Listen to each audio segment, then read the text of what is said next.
Today I'm going to show you how I make my yam pot, just like we used to make it back in the days. So I'm going to be making it in just that local way that my mama taught me. If this is something that you like to watch, sit back and please like and share my videos.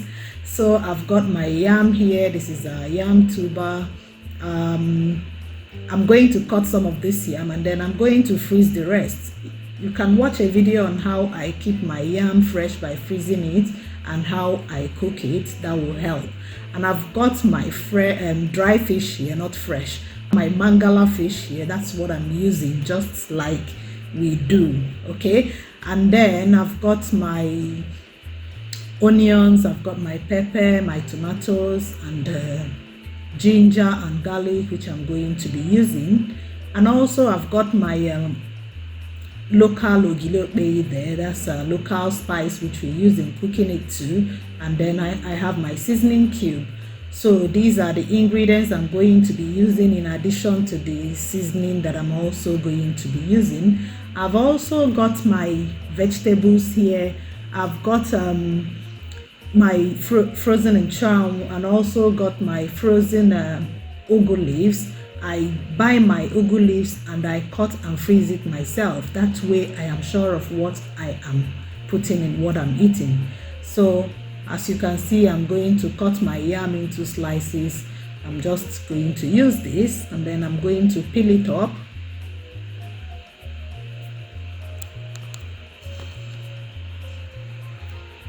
After peeling it, I'm going to cut it into cubes and then wash it and put in my pot.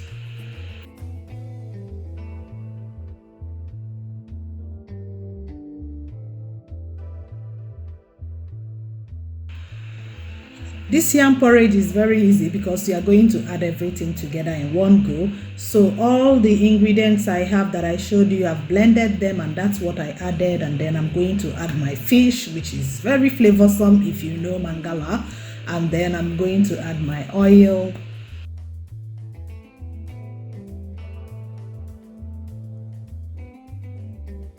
That's my crayfish going in. And then I'm putting my all-purpose seasoning and then my thyme or Italian seasoning, which I normally use. That's my favorite seasoning. Okay, and then some seasoning cube too. And then I'm going to add some water. Add water up to the level of the yam. That's what I'm doing. And then I'm going to cover my pot and allow my food to cook. You can see it's quite easy. Everything is cooking now. I'm going to check to see if my yam is softening or is soft. And I'm going to turn it. As I'm turning it, some of the yam will dissolve to make it porridgey, but not, I don't want to squash all the yam. The way we make this one, you have to be eating the yam. You get the yam and eat it. So it is not like mashed yam. This is Yam Pottage. If you know what I mean, it's pottage that we call it. So you are going to be eating the yam. I used to hate this when I was growing up, but now I love it like this. Okay, so I'm checking for taste.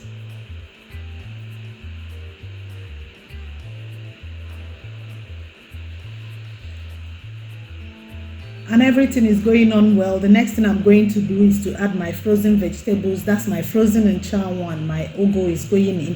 Nchang is scent leaf and is a sister to basil leaves. If you don't have access to the nchang, you can get basil leaves if you live abroad, and it gives a very, very lovely taste to your yam porridge. Trust me on that. So once my vegetables are in, I'm going to stir it and then that's it. My food is done. I don't need to leave it on that heat for long so that the vegetables are not going to lose its nutrients. I hope you enjoyed this video, and if you did, don't forget to give me a thumbs up once again, and see you in my next video. Bye.